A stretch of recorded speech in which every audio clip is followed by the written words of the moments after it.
Hi, in this video I have a bit of a chat with you. You see, a lot of my videos I'm being very instructional. I am preaching or sharing the word, but I promised you, friend, at the beginning of the year that this year you'll get to know me a little more, and I decided to do that, to have a conversation with you where you get to know me.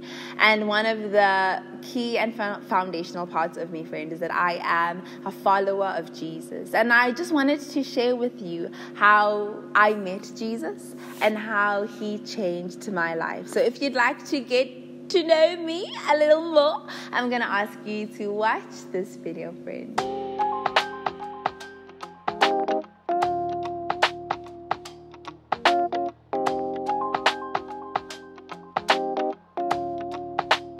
Hi, my name is Palesa, and if you're watching this, consider yourself my friend. So my friend, like I said in the intro today, I just want to chill and have a bit of a conversation with you. I want to open a bit of the chapters of my life to you because I promised you, I gave you my word that I'd be doing more of that this year. And the best place that I wanted to start is regarding my relationship with Christ, my relationship with Jesus. You see, I've known him for such a long time. There's this song, it's a Zulu song, where basically the chorus says, Ebenezer, Ebenezer, Ebenezer, Nkosi Jesu, ngiyabonga. Comment below if you know which song I'm talking about. But every time I sing this song, I think about the journey that I've walked with Jesus, and I'm like, yo, it has been a journey, Jesus, from way back then until now. And I don't know who I would be without you.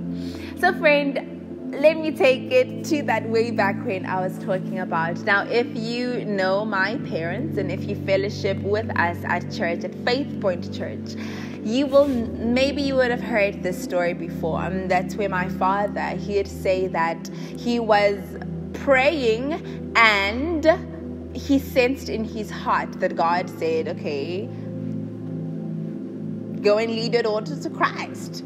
At that time, I was between 2 and 4 years old. But friend, the crazy thing is I remember that day. I remember it. I remember I was in a cot in a room. The room was dark. I wasn't asleep, but the door opened. There was the silhouette of my father. He came in, checked if I was awake. I was like, yes, I'm up. And he asked me, do you know Jesus? Do you want to live for him? Do you want him to be your king? And I was like, yes, I know Jesus. I want to live for him. I want him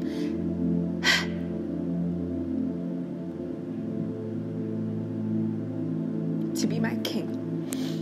And, friend, the reason I say this is because I'm so grateful that just for my family, my parents are amazing, but I'm so grateful that God chose to save me from myself from such a young age. Because as I grow and I discover my potential, and when I speak about my potential, friend, I'm speaking about the sinner that is me, the flawed one, the one who struggles with anger, who is prone to addiction. When I discover who I can really be, and I see how he chose to save me from a young age, from his wrath, and from myself, I'm grateful. But yes, friend, I got to know him. I was introduced to him. I started holding his hand and walking on the journey of life as a child. And growing up with my parents being pastors, one could say I lived a pretty sheltered childhood. My parents are the best. I love them so much. My father, he'd go and preach, and we'd go as a family, and those were interesting. Those were interesting. My mother would go and speak and have camps, and I'd go with her. So I grew up in a space of God's word, of God's presence. I'd wake up and hear my father praying for me, for the family, for the ministry, for the church, all of that. I would go out. We'd have this thing as a church where, as families and as individuals, we'd go door to door. So I'd be there with people, going door to door, sharing the love of Christ, sharing about who God is and what He can do in the different individuals' lives. So that's how I grew up. But I would say it was only until varsity, friend, where I really had to grapple with my walk with God. Like I said, I was pretty sheltered growing up. I mean, my first year in varsity was when I learned the difference between, and I'm about to expose how long I've been on this planet, but it's fine. I'm not insecure about that. It was in my first year, friend, that I learned the difference between Akon and Neo. You know the artists Akon and Neo. I kind of thought they were the same person. I switched them. I was like, they just getting pseudo names. This time he's calling himself Akon. That time he's calling himself Neo. This one sings that song. So I that is to the extent that I was in a sort of a bubble, which helped me, because there's no reason why we need our children exposed to the things of the world. No.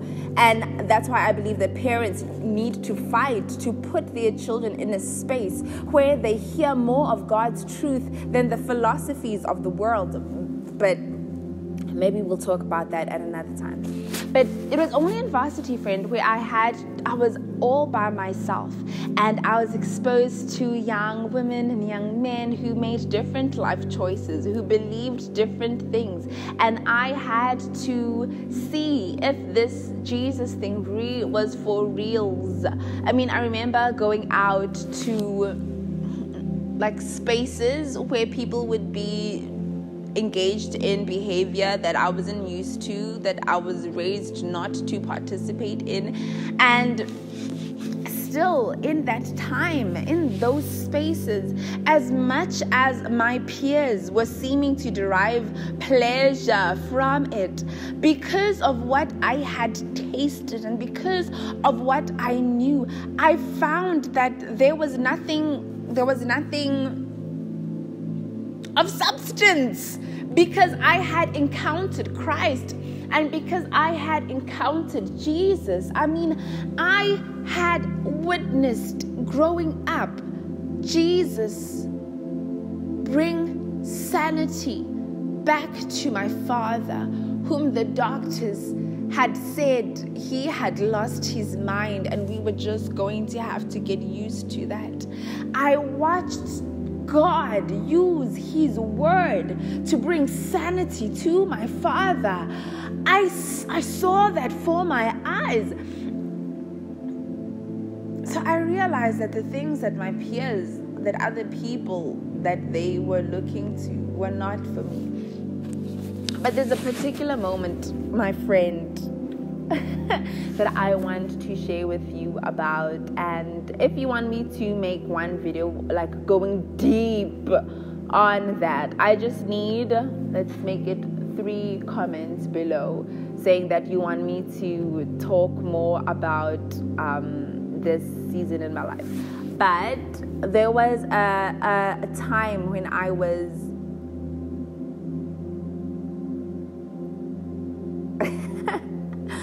sorry, friend, I'm having an internal debate that should I talk about this? Should I put it out there? And I'm like, why not? But my friend, there was a time when I was I don't know if you'd say harassed or molested or raped or all of that.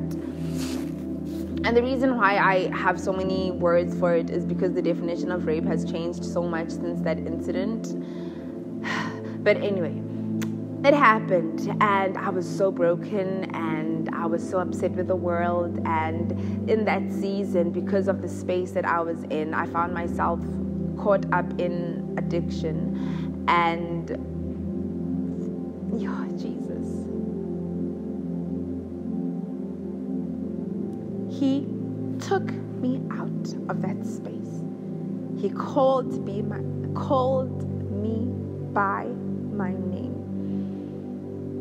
He showed me that I was enough. He showed me that I was loved. He showed me how I was still pure in his eyes.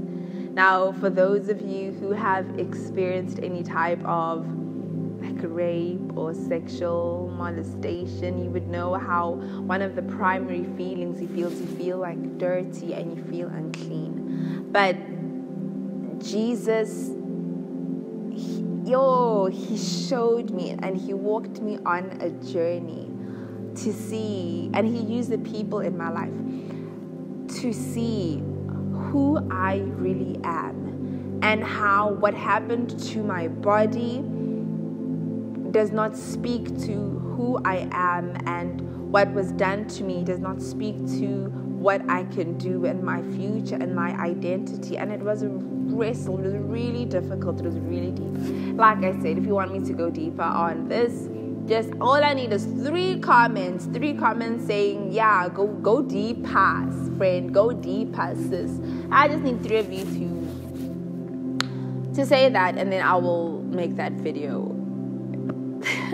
But that is just one moment. And in the different battles and breakthroughs that I had to fight in that season, and that season took a long time, he changed me. He changed me at the beginning by steering me away from myself. He changed me through my childhood and adolescence by keeping me in a safe space. He changed me when the world tried to break me. After that incident, and after I had been deeply bound by depression and addiction. It's not something I really talk about, but that's why those of you who, I'm saying a lot of things, but that's why I'm so passionate about how God can break chains of addiction, and I speak about it so much. I also do youth ministry, in case you didn't know, but I speak about it so much in our youth gatherings, because he did it for me, and if he did it for me, he can do it for anybody. So yes, so he changed me, he healed me, he transformed me, he restored me, and every day he does the same. Every day when I look into his eyes, every day when I realize how sinful I truly am without him, every day he does the same. You see, God, Jesus, is the change of hearts. He's the change of people. And because he does it daily to those who believe and have faith, that's why I do what I do. That's why I make my videos. That's why I serve the way that I do at church. That is why I work at church. For those of you who didn't know, that's what I do. I work at church. That's why I do what I do, because I know that Jesus is the changer of lives. That's why I do what I do, because Jesus is the breaker of chains. That's why I do what I do, because Jesus is the one who sets the captive free. That is why I do what I do, because he changed my life. And he is busy changing someone's life on this planet. And every day of my life, I want him to use me to change another one's life.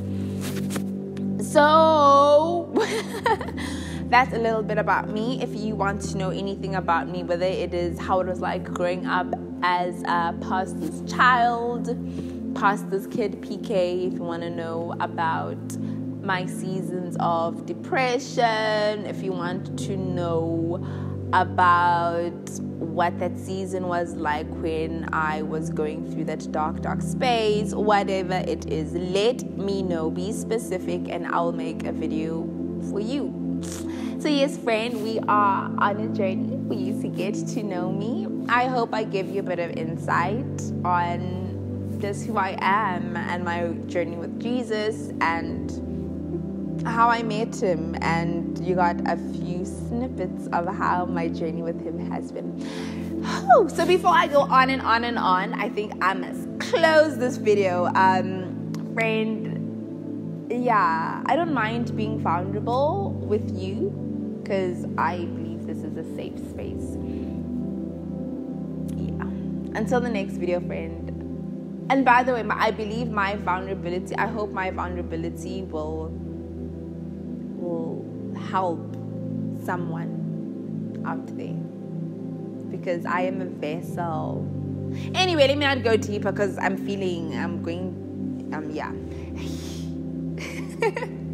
Friend, I will see you in the next video, which will be next week. Don't forget to like the video, comment, whatever you want to comment below, subscribe to the channel if you haven't already. Until the next video, take care, friend. Bye.